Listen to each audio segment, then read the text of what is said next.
Good afternoon हाँ जी couple. Sir, आवाज। Good afternoon sir. कैसे हैं आप? सर बढ़िया। अपने बारे में कुछ बताइए कपल। सर मेरा नाम कपिल है। मैं जोधपुर जिले का निवासी हूँ। मेरे पिताजी का नाम जीवन सिंह है, जो भारतीय सेना में इन्फेंट्री में कार्यरत है। मेरी माताजी हाउस वाइफ है। मैंने सर मेरी अपर प्राइमरी जो शिक्षा है वो गांव में ही रहकर की है। तत्पश्चात शारीरिक शिक्षा मैंने जोधपुर से की है। मेरी हॉबीज है सर बैडमिंटन खेलना और फोटोग्राफी करना। ओके।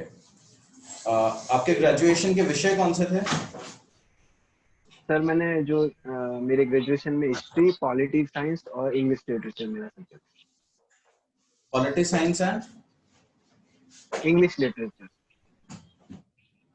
वापस से बताएंगे हिस्ट्री आप? पॉलि सर हिस्ट्री, पॉलिटी साइंस और English literature. History, politics science and English literature, right? जी सर। जैसे मैं आपके प्रोफाइल में देख पा रहा हूँ, आपने पहले साइंस लिया फिर अचानक से आर्ट्स में स्विच किया। Why is that? ऐसा क्यों किया आपने? सर क्योंकि ग्रामीण परिवेश से हूँ सर, और इतना गाइडेंस मिला नहीं था। और टेंथ तक बच्चा सर वैसे भी इतना मेच्योर नहीं होता कि सेल्फ डिसीजन ले।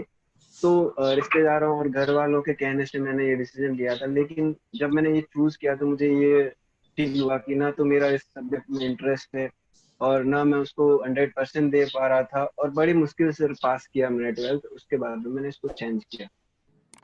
तो फिर आपने जो पॉलिटिक्स साइंस और बाकी सब्जेक्ट्स लिए उसके अंदर आपका इंटरेस्ट बना? जी सर, मुझे हिस्ट्री और पॉलिटी साइंस अच्छा लगता है। ऐसे अभी आपने आज का न्यूज़पेपर पढ़ा? कौन सा न्यूज़पेपर पढ़ता है? Sir Dainik Bhaskar sir, normally तो यही पढ़ते हैं। दैनिक भास्कर की आज की हेडलाइन बताइए। सर एक तो जो कोरोना है वो तो चल ही रहा है, साथ ही साथ में सर आज टीचर्स डे तो उसी पे भी आया। और जो अभी एससीओ की जो मीटिंग हो रही है सर रशिया के अंदर, उसमें जो हमारे राजनाथ जी गए हैं रक्षा मंत्री, और उन्होंने चीन के जो रक्षा मंत्री से अभी जो मीटिंग की है उसके बारे में भी है। एससीओ की फुल फॉर्म बताइए। संघाई कारपोरेशन ऑर्गेनाइजेशन। क्या रोल है इसका इंटरनेशनली?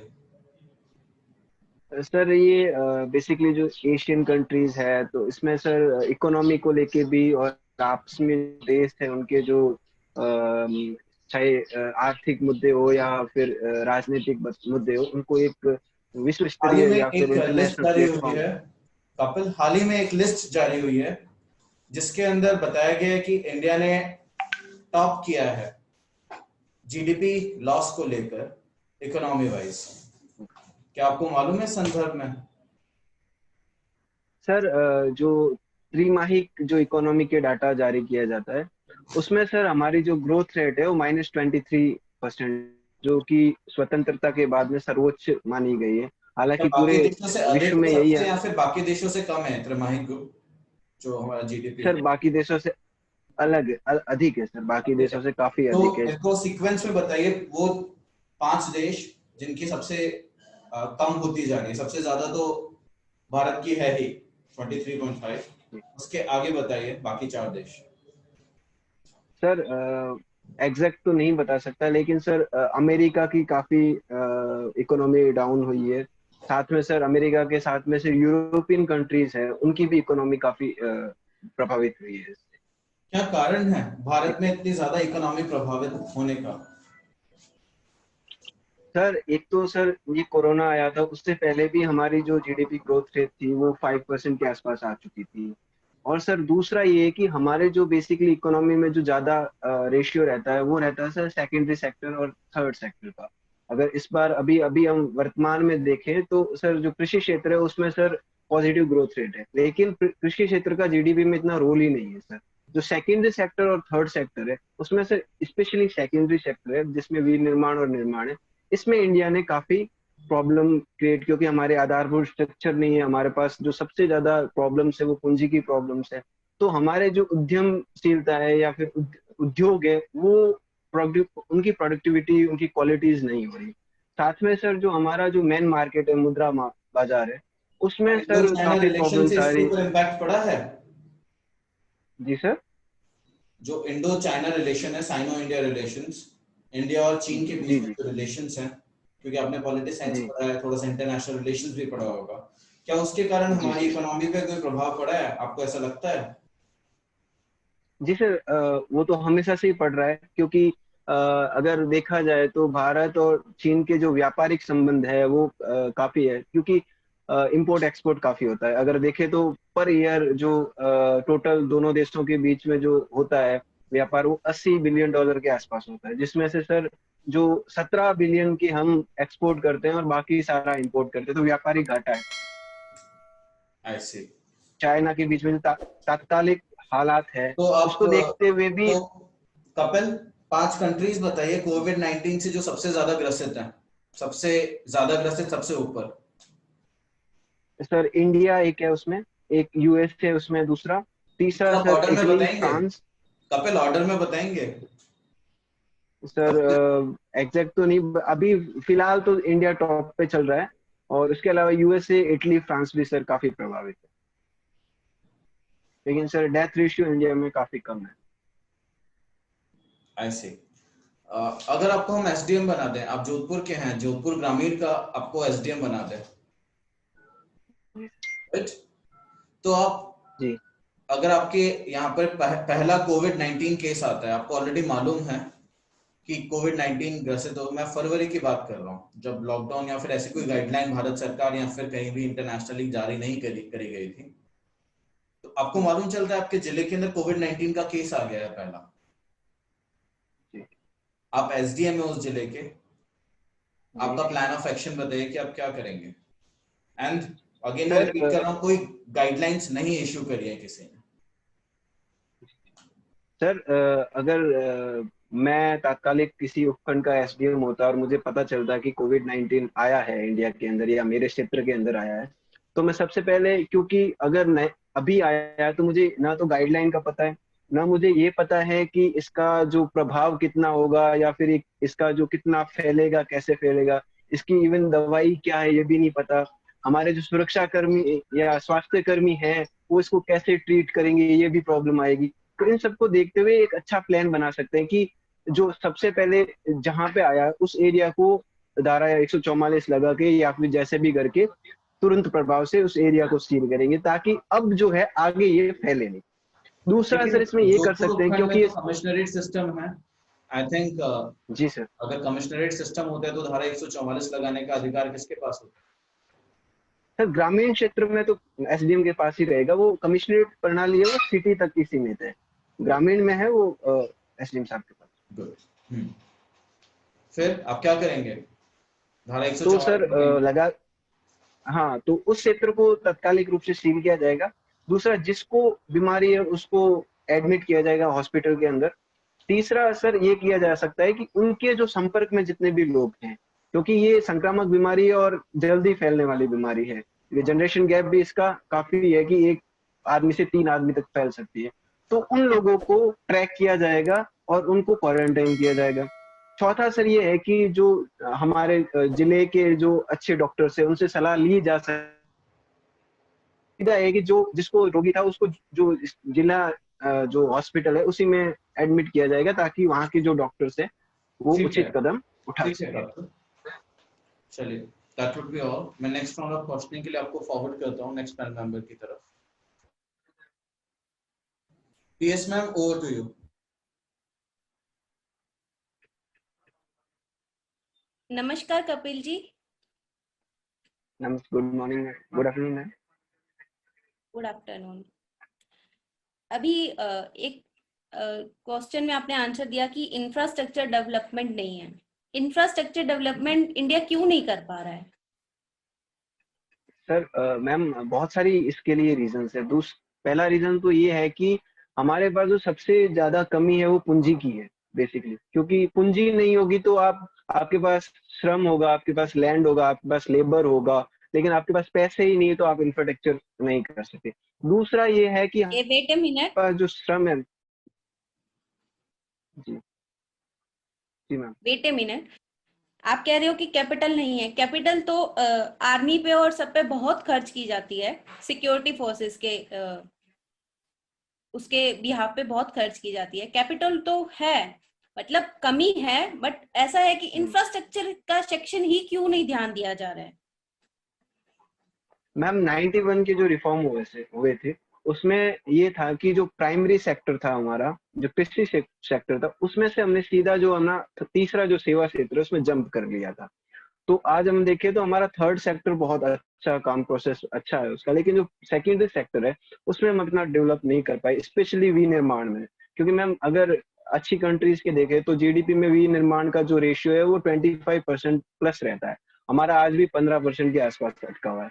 तो इसके रीजन एक तो पूंजी भी रीजन है, दूसरा स्किल लेबर की कमी है मैम, और तीसरा अगर कहें तो हमारे जो ये भूमि सुधार कानून या भूमि कानून है उसमें भी काफी है। और अगर और पॉइंट्स देखें तो मैम ये भी है कि हमारे जो क्षेत्रीय मुद्दे आ जाते हैं वो भी काफी इसमें रहते हैं। तो काफी रीजंस है मैम इसके पीछे। वुमेन इक्वेलिटी से आप क्या समझते हैं?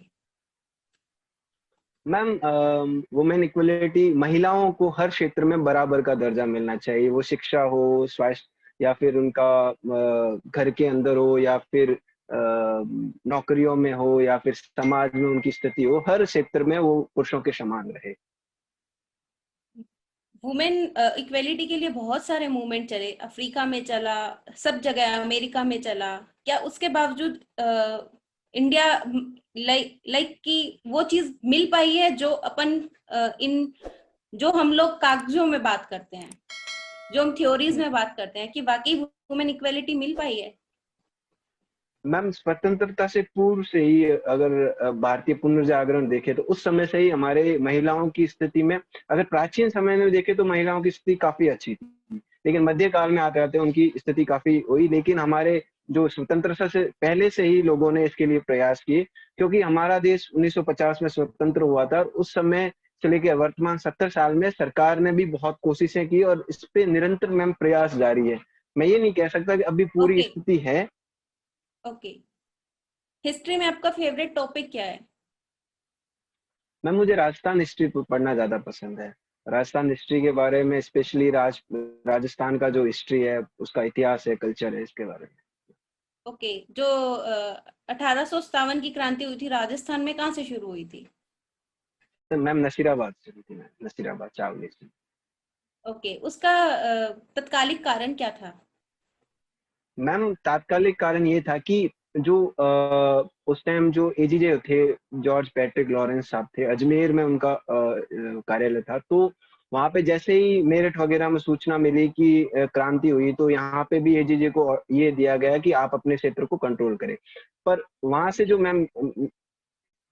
Okay, thank you Kapil ji. मैं आपको नेक्स्ट पैनल मेंबर की तरफ मूव कर रही हूँ। Thank you ma'am.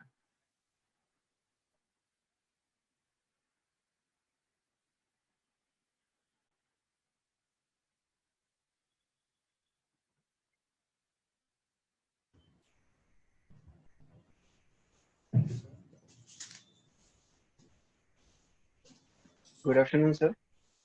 Good afternoon Kapil ji, कैसे हो? सर बढ़िया, आप बताएं।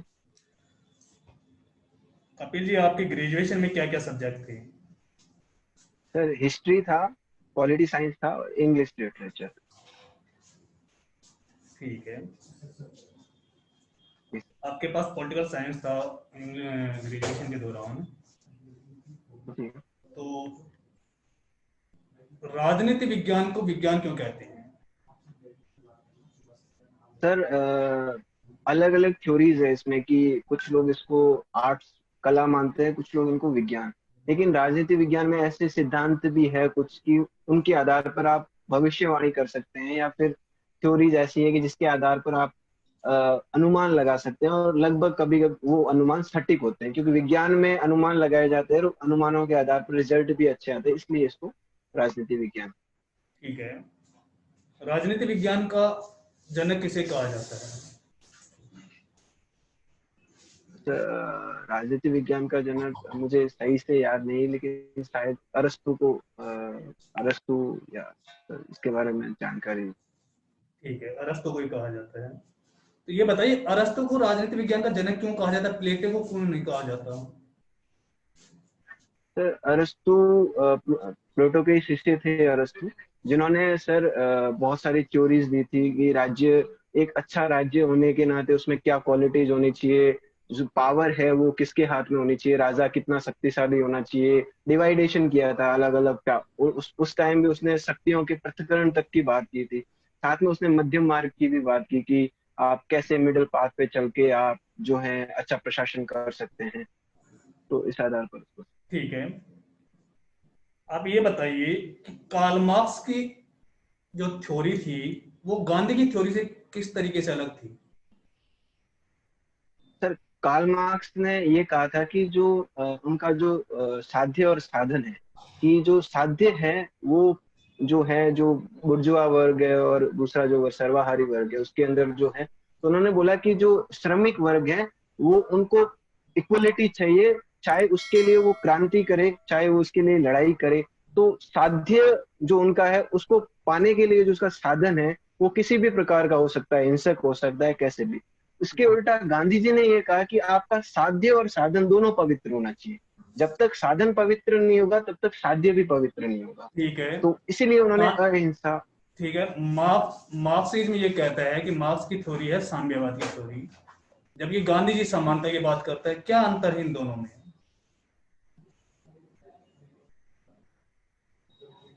तो साम्यवादी थ्योरी में ये है कि पूंजीवादी का पूरा विरोध है सर उसमें, कि जो इक्वल जो सब संसाधन होने चाहिए वो सरकार के, हाँ, या फिर जो कैपिटल कैपिटल जो पूंजी, ये जो कम्युनिस्ट है उनके हाथ में होकर बराबर वितरित होना चाहिए संसाधनों का। ऐसा नहीं कि एक वर्ग के पास पैसा ज्यादा है या संसाधन ज्यादा है दूसरे। इवन गांधी जी ये मानते हैं कि गांधी जी भी पूर्ण रूप से पूंजीवाद का समर्थन नहीं करते हैं।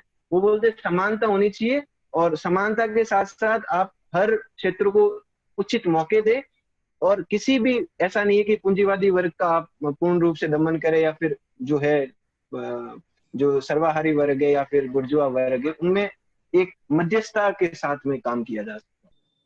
ठीक है, आप ये बताइए कि भारतीय संविधान जब लागू हुआ था उस समय कितने अनुच्छेद थे? सर 394 थे जब 394 लागू हुआ था। 394 394 थे।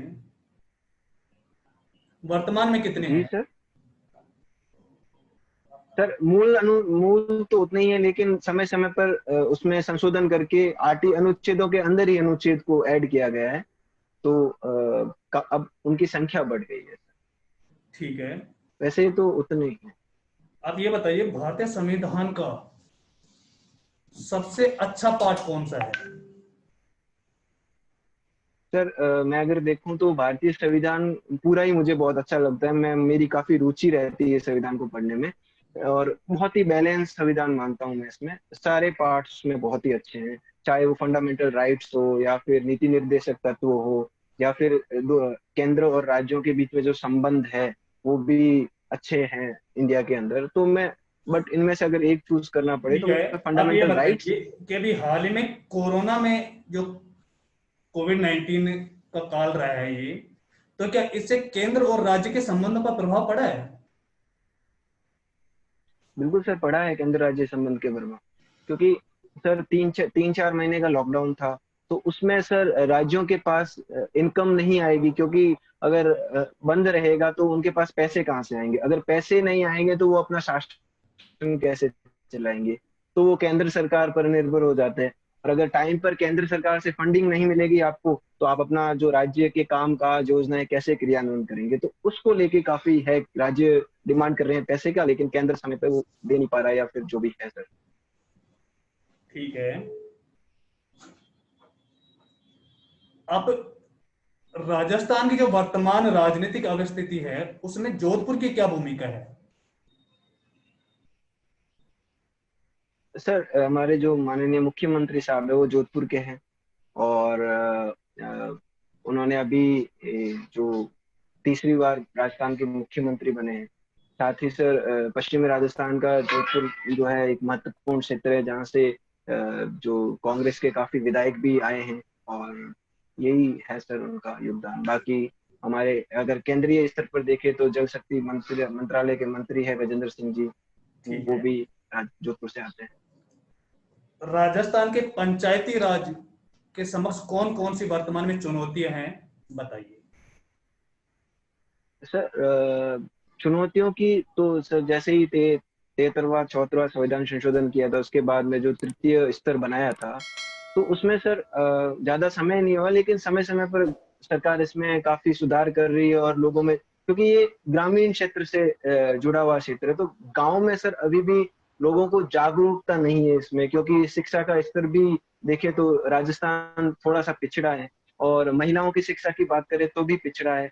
तो लोगों को जागरूक नहीं है कि उनकी अधिकार क्या है, पंचायत कैसे काम करते हैं, ग्राम सभाएं नहीं होती सर, कागजों में होती है, ग्राउंड लेवल पर नहीं होती। तो एक तो जागरूकता की कमी है। दूसरा सर, जो सरपंच पत्ती वाला जो ट्रेंड चलता है, वो भी एक चुनौती है हमारे सामने की किस प्रकार जो है वो पूरा ठीक है, डोमिनेट किया जाता है। तो इस प्रकार की समस्याएं अभी हैं। साथ में पंचायतों के समक्ष सबसे बड़ी चुनौती राजस्व की है, वित्त की। जी सर। जी तो सर। अब पंचायतों में राजस्व को बढ़ाने के लिए आप एक प्रशासनिक दृष्टिकोण से क्या क्या कदम उठाओगे?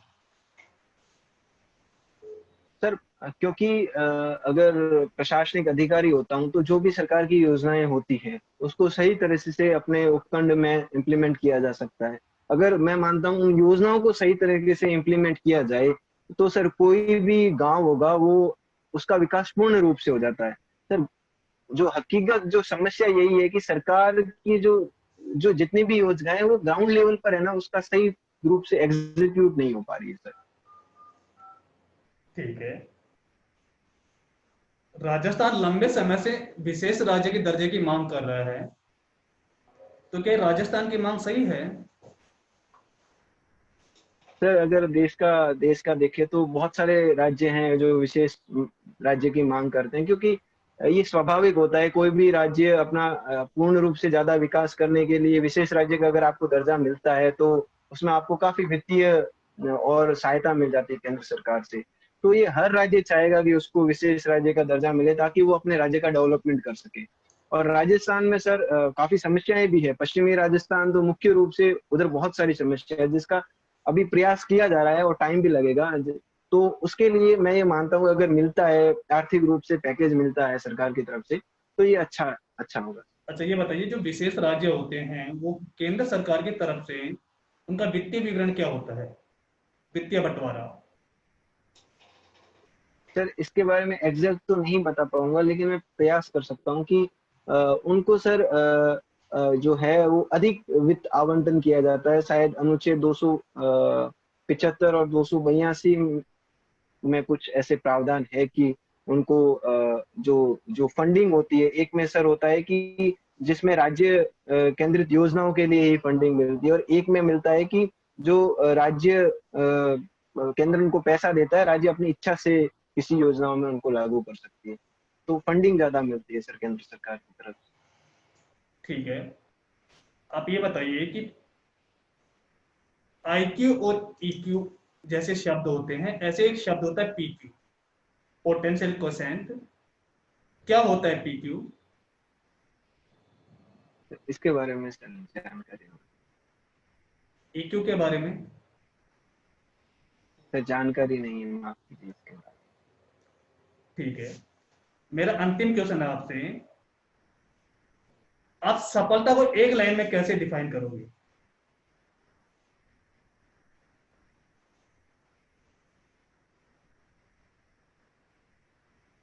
कपिल जी, सुन रहे में। हैं आप? जीवन पर्यंत। हम्म, जी सर। जीवन पर्यंत अपने लक्ष्य को प्राप्त करते हुए सामाजिक सम्मान प्राप्त करना। ठीक है Kapil ji, thank you very much. मैं नेक्स्ट पैनल मेंबर की तरफ मूव थैंक यू करता सर। हूँ। Thank you sir. Thank you sir.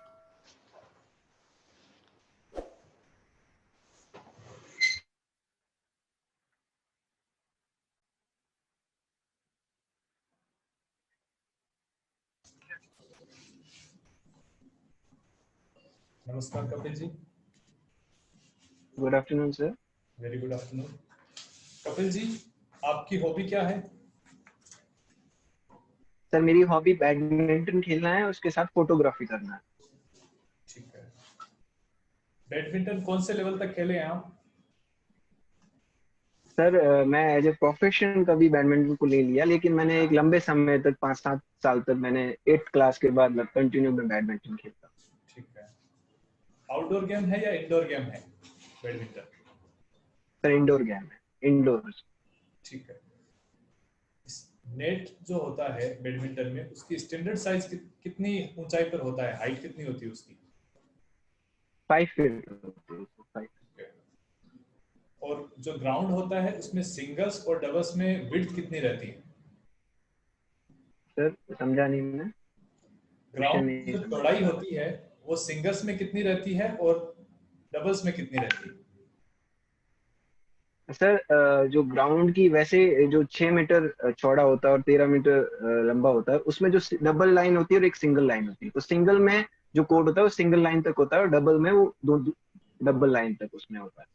चलिए, आप ये बताइए कि 15 पॉइंट्स का जो गेम होता है, यदि उसमें बोथ टीम्स 14 पॉइंट्स पर हैं, तो जो अगला जो पॉइंट लेगा, क्या वो मैच जीत जाएगा या फिर कुछ और होगा? सर 15 पॉइंट में सर्विस चेंज होती है सर। जो 15 पॉइंट में होता है कि एक बार सर्विस चेंज होगा, अगर कंटिन्यू पॉइंट आता है तो पॉइंट काउंट होता है। और उसमें सर 14-14 पे है तो 2 का रेशियो रहना जरूरी होता है। 15 के बाद 16 बनेगा तो वो उस टीम को जीता। उस टर्म्स को क्या बोलते हैं? यदि कोई एक 14 पॉइंट्स के बाद में एक टीम जो लीड लेती है, उस टर्म्स को क्या बोलते हैं, उस टर्म को?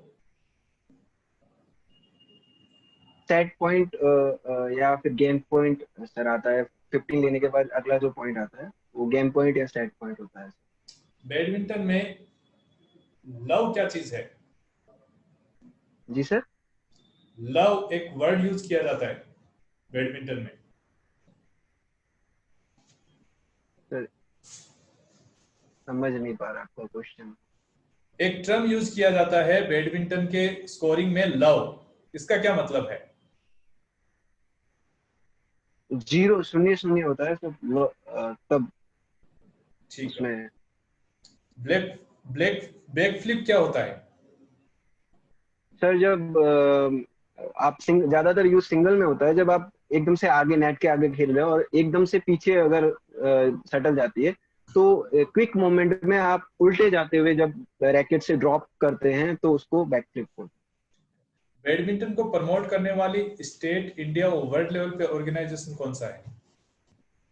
तो वर्ल्ड बैडमिंटन फेडरेशन है, और इंडिया लेवल पे भारतीय बैडमिंटन संघ है, और स्टेट लेवल पे सर राजस्थान बैडमिंटन संघ है।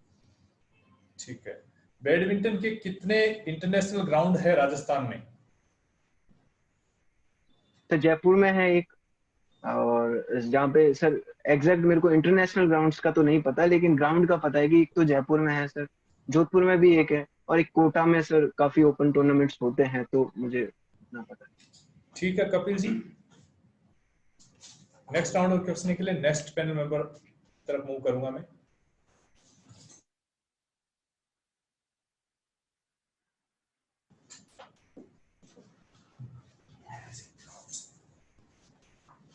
कपिल जी कैसे हैं आप? Good afternoon sir. मैं बढ़िया, आप बताएं। Good afternoon sir. Kapil ji, आपने 2 वर्ड्स सुने होंगे 15 अगस्त और 26 जनवरी के दिन, झंडा फहराना और ध्वजारोहण। इन दोनों में क्या डिफरेंस है? सर ध्वजारोहण और झंडा सर एग्जैक्ट तो नहीं बता पाऊंगा, मैंने कभी इस बारे में सोचा नहीं है। मुझे तो दोनों एक ही लगते हैं कि झंडा फहरा है। स्कूल में जब हम थे तो ऐसे ही कहा जाता था कि झंडा फहराने जा रहे हैं या फिर ध्वजारोहण करने जा रहे हैं, तो इसके बारे में सर सही से नहीं। ठीक है, आप इनका डिफरेंस चेक करना। आप ये बताइए कि क्या कारण है कि नॉर्थ इंडिया में जाति और धर्म के आधार पर पोलराइजेशन ज्यादा हुआ है, जबकि साउथ इंडिया में ये पोलराइजेशन नगण्य है, शून्य है, 0 है? मैं मेन रीजन ये मानता हूँ कि वहाँ पे शिक्षा की स्थिति काफी अच्छी है, पहली। और दूसरा सर, शिक्षा के साथ साथ वहाँ का जो स्टेट गवर्नमेंट्स है, जो स्टेट गवर्नमेंट स्टेट मुद्दों पे लेती है, वहाँ की जो राजनीतिक पार्टियां हैं वो स्टेट लेवल की पार्टियां हैं, तो वो बहुत ही अच्छा विकास के साथ साथ सर वहाँ के आजीवन के संसाधन भी अच्छे हैं, वहाँ पर कैपिटल इनकम भी अच्छी है, शिक्षा की स्थिति भी वहाँ पे अच्छी है। तो ऐसे मुद्दे वहाँ पे उत्तर भारत की जगह ज्यादा रहते हैं, दक्षिण भारत में हमेशा कम रहे।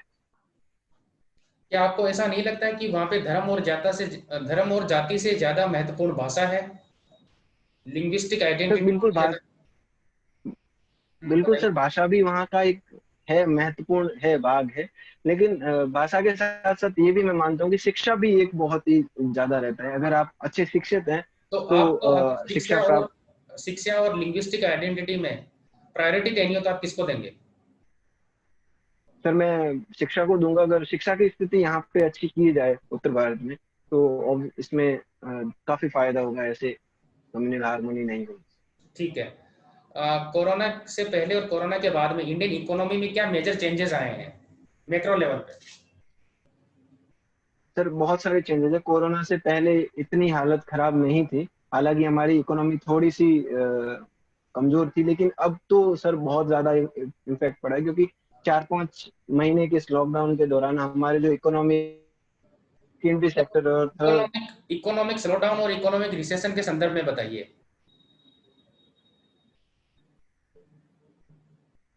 सर स्लो डाउन तो ये होता है जब इकोनॉमी की सर दर होती है, जो जीडीपी ग्रोथ रेट होती है वो धीरे धीरे कम होती है।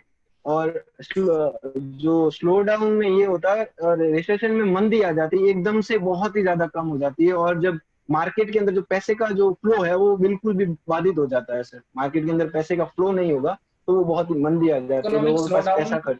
एंड इकोनॉमिक रिसेशन, इन दोनों के बीच में डिफरेंशिएट करने के लिए हम किस फैक्टर को यूज करते हैं?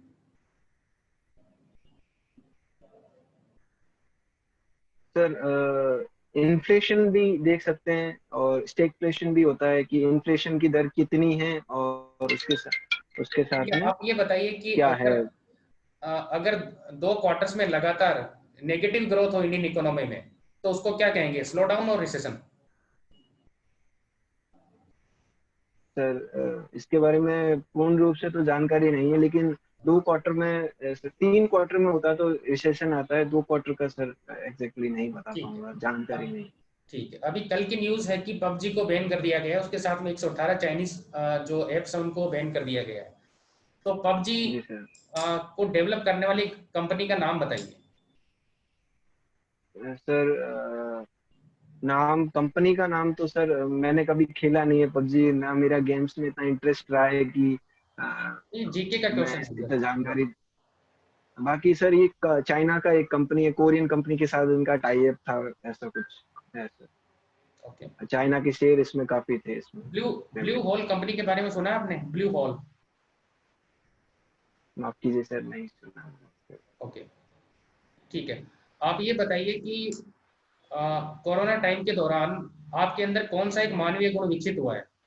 क्योंकि काफी टाइम आपको घर पे रहने का मौका मिला होगा, और आपने लोगों की दुख दुविधाएं भी देखी होगी, मजदूरों का पलायन भी देखा होगा, हॉस्पिटल्स जी में सर। जो एडमिट हो रहे हैं मरीज उनको भी देखा होगा। जी तो आपके जी अंदर सर। कौन सा मानवीय गुण विकसित हुआ है जो आपको लगा?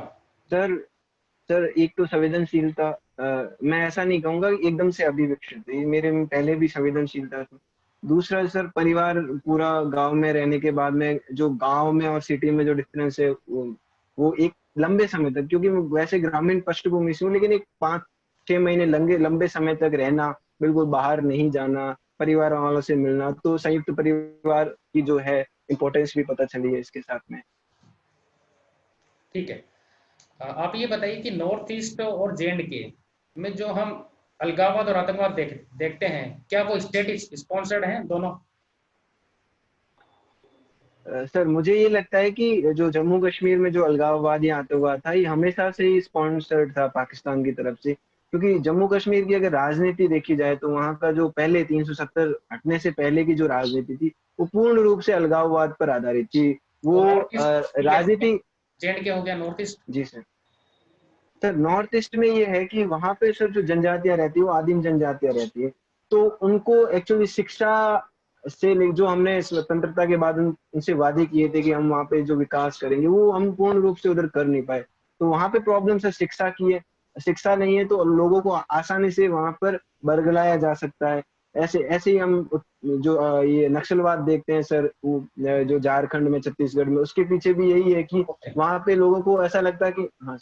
कपिल, टाइम कम है, लास्ट में आपको एक केस स्टडी पूछता हूँ कि मान लीजिए आप सिलेक्ट हो जाते हैं, after training you are posted at very communally sensitive place where you got an information that riots is going to place, and you have to go out from your office, and another information you get that an accident has been occurred at a place on national highway, तो आप सबसे पहले कहाँ पहुंचेंगे?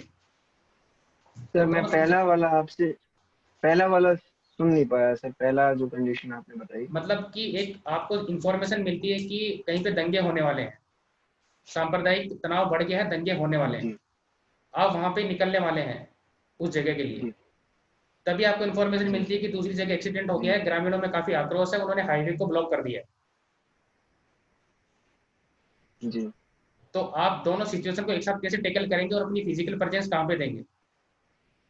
Sir मैं जो है, क्योंकि जो एक्सीडेंट हुआ है तो वहां पे सर मैं एक मेडिकल टीम को या एम्बुलेंस को तत्कालिक रूप से भेजूंगा, और कुछ जो है हमारे जो थाना लोग जो लगते हैं उनके अधिकारियों को वहां पे तत्कालिक रूप से कुछ लोगों को भेजूंगा ताकि वो उनको समझा सके, क्योंकि उस स्थिति में वो जो वहां पे जो रोड ब्लॉक की उनका यही होगा कि जो भी है मुजरिम को पकड़ा जाए, या फिर जो भी उनका जो मांग होगी कि उसके साथ जो दुर्घटना घटित व्यक्ति के साथ मुआवजे को लोगे, तो इतना नहीं है। लेकिन जहाँ दूसरी तरफ एक दंगे होने वाले, वो बहुत ही क्रिटिकल सिचुएशन होगी, तो मैं सर तत्कालिक रूप से उस जगह पे जाऊंगा जहाँ पे दंगे होने वाले हैं, और अपनी प्रेजेंस को मैं वहां पे। ठीक है कपिल, आपका इंटरव्यू यही ओवर होता है। Best of luck. Thank you sir.